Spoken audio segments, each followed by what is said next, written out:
What's going on? What's going on, my people? This your boy Sean Cole on Speak Life on this beautiful, wonderful Monday that I'm grateful, thankful. Yeah, I say grateful because a lot of times we wake up and just think that, it's just natural that we have breath and we could use all our ligaments like, it's going to just be on the regular every day that it just happens and performs just all by itself. Well, I humbly understand the truth. That is, guess what?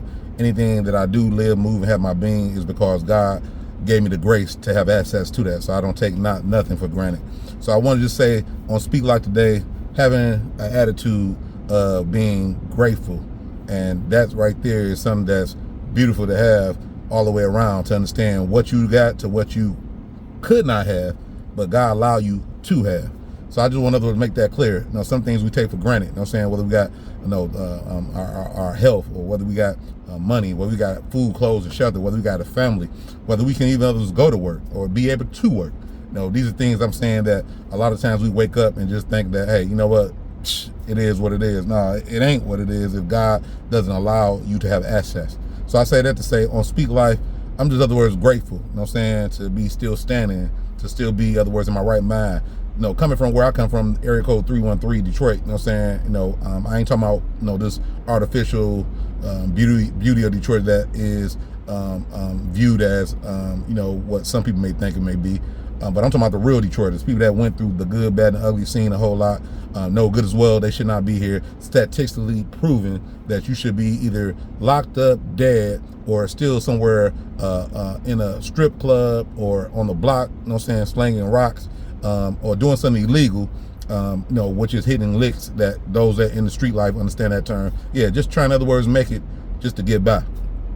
Well, I'm saying underneath a poverty-based environment that is known not having the greatest and the best education and resources to help, I say, empower the community of people that is not fortunate financially, so stable with financial literacy or education to be able to be in a position to, in other words, have access to that. If you happen, by the grace of God, to make it through that, because God allowed you to get through that, whether you happen to have someone that came in your life that spoke life to connect you, to become a bridge, to give you an opportunity to access so that you can, in other words, become great. Well, that right there is something to be grateful for, because guess what?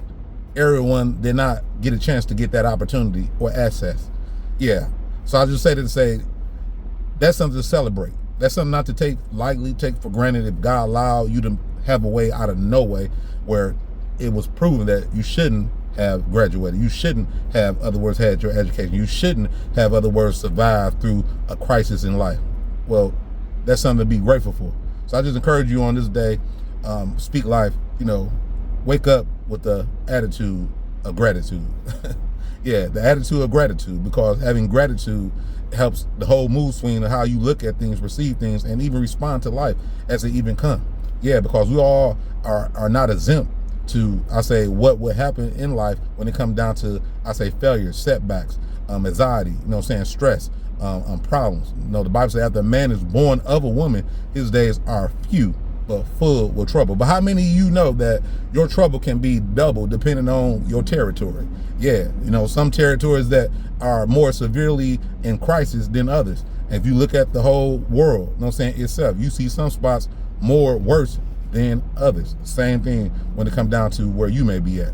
I just want you to know, though, wherever you at, there is hope. Wherever you at, God can, others, make a way out of no way. Wherever you at, God can connect a bridge so that you can, in other words, still see at the end of the tunnel that there is a light that can, in other words, bring you clarity, direction to, in other words, move forward and to, in other words, live your life. So I just want to say that to say, by the grace of God, I just give honor for where I have been to where I am and to where I'm going, because it's all through the power and the wisdom of God that He opened my eyes to see things. But with that being said, I just wanted to say today, I would like to tag this title on never judge a book by its cover. Yeah, the reason why I say never judge a book by its cover, because my story is I was born in Detroit, seen a lot, experienced a lot, which I don't have all to share in this clip, but just to give you a snippet of it, I actually, in other words, was born and raised in Detroit on the east side. In the 4th grade, going to school, happened to get kidnapped.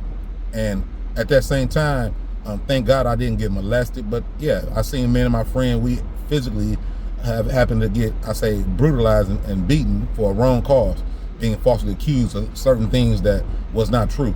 But nevertheless, I wanted to give hope to those that have been kidnapped and went through multiple different things, maybe even worse, that is still hope at the end of the tunnel. That despite of what people may think about you and what you may react to, they don't really know you.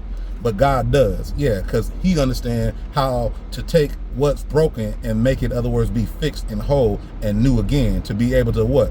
To think better, to be better, and to have hope to move forward in life, even in the midst against all odds and things that have came against you to oppress you or to belittle you, because the people don't know you, because the way you respond with your emotions, your attitude, the way you react or act out, because the reality is you lack what? The major ingredient called love.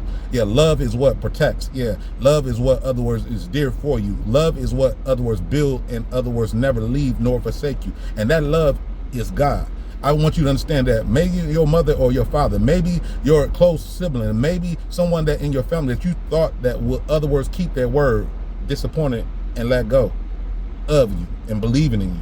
Because why? They don't understand your past, that it has an impact of how, in other words, came upon you, where you made wrong decisions because you was broken, you was hurt, you was lost, you was misunderstood, you was an outcast and reject. But I just want you to know that every person that I have studied and read in the Word of God that Jesus recruit was many outcasts and rejects, people that was broken and lost, people that was in despair and confused. So I say that if God can resurrect them to even resurrect me from a broken environment that I was in, that I have, in other words, gotten, I say, affected by, that he can do the same for you. So I just want to speak life and say that, hey, don't you give up, but look up. To the hills will come your help, for your help come from the Lord. The Word of God said God is a present help to those that have present trouble. So I say, I went to a present God that was always there, never leaving nor forsaking me, even though people have, and even some people have distorted the terminology of what love is, but they have not studied where love comes from. And I'm saying love originates and come from God. 1 John 4:7-8, beloved, let us love one another. He that loveth not, knoweth not God, for God is love. And love protects, yeah. And love is kind, and love is patient, and love does not quit and fail and give up on you. So I'm saying anyone that's in your circle and speak life, I just want to say that giving up on you, that's not love. That, in other words, threw you to the woods, that's not love. That, in other words, looking and hoping for the worst of you, that is not love. For God, in other words, hope in all things and believe in all things and wish the best for us all to not perish, but to live in him and through him.